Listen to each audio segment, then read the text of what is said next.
yo, Sin, to this day, bro, I fucking love you, man. Real talk, man. Because, yo, for real, Sin lives, or at the time he lived in East Elmhurst. Okay. True story. That's where my wife was from. Near LaGuardia Airport. Yep, my wife lived right next to the park. That school that has the park where they have all the park jams. Oh, that's 120. I think 127 or 92. Where they had the basketball court and everything. It's a big park. I know the park. Kid and Play used to always be performing there. East Elmhurst, the Hearst. Probably 127. Yeah. I think so. I forget. Yeah. I lived in I'm going to get Jackson my ass Heights. kicked now because I don't remember. Nah, it's all good. You're fine. I just know you. Can somebody take that shit? No, my wife going to see it and she can be like, you don't remember what fucker? Yeah, it is what it is. I lived in Jackson Heights. Okay. East Elmhurst to Jackson Heights on foot is a walk. Yeah, absolutely. That shit is a walk. Absolutely.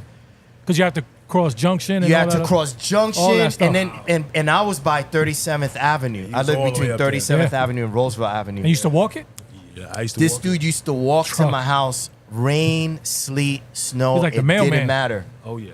I would ask him, Joey, I need to train today and I want you to time me. Could you please come to my crib?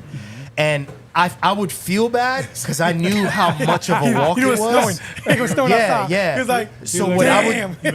would So what I would do, and now you say I had to bribe you, but I know I didn't have. I know that you would have came anyway. Yeah. But what I would do is to make it worth his while. I'd be like, yo, man, my mom would buy these. You know what ho-hos are? Absolutely. Right, yes. I still got it. I think I got a box in the pantry right now. So my mom at a would time. buy ho-hos, like boxes and boxes of them, and I'd be like, yo, Joey, you could eat all the ho-hos you want, man. Just come to my crib and help me We talking train. about all whole desserts, you know, the Yeah, cakes, the cakes. not the hoes, okay? Yeah. Not the, not the other ho-hos. That had to be like a 45 minute walk. Wow. Had to. So he would walk to my house, and then on top of that, Joey would sit down and I would give him my G-Shock stopwatch. He'd sit down, eat ho-hos, and time How many it. hoes you ate? Boxes. Boxes, bro. Like the rappers be on the floor. White rappers everywhere.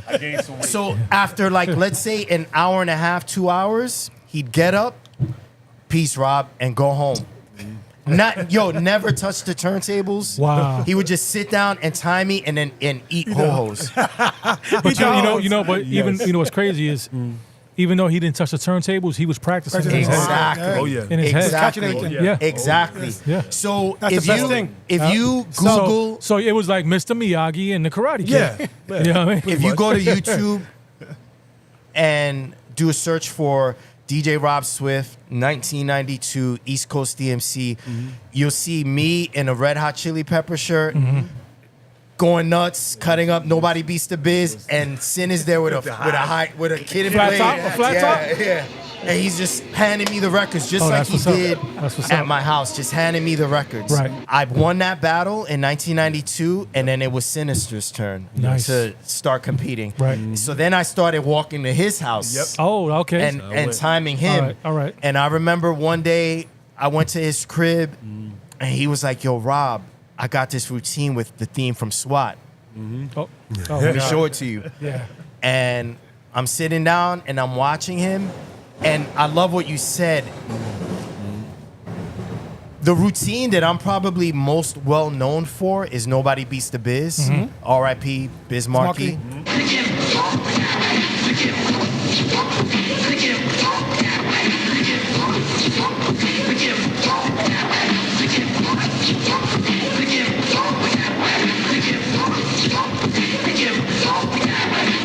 And the reason for that is because the beat juggle patterns that I came up with on that routine were unique. They were progressive, and they weren't anything that DJs of our ilk were accustomed to seeing up until that point. Right?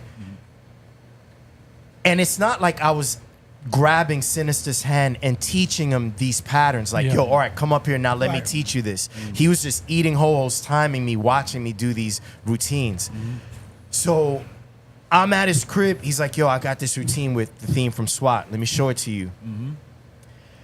And it's like he took my patterns to the 10th power. And I remember my jaw was on the floor, and I'm like, how did this motherfucker figure out my patterns? Because it's not like I never sat him down and taught him to him. Yeah. But it was like he was sitting in my mom's Like a living room sponge. like a sponge. Right. Like while he was eating those ho-hos, Yeah. he was taking in was these the sugar. moves. It was the sugar, yeah.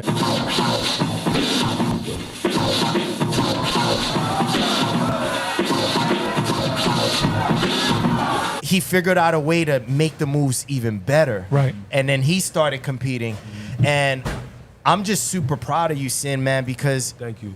Same. you took what Drew and I were doing to the next level, dude. And like, it's an honor for me to, literally, we're talking 31, 32 years later, we're still together, touring.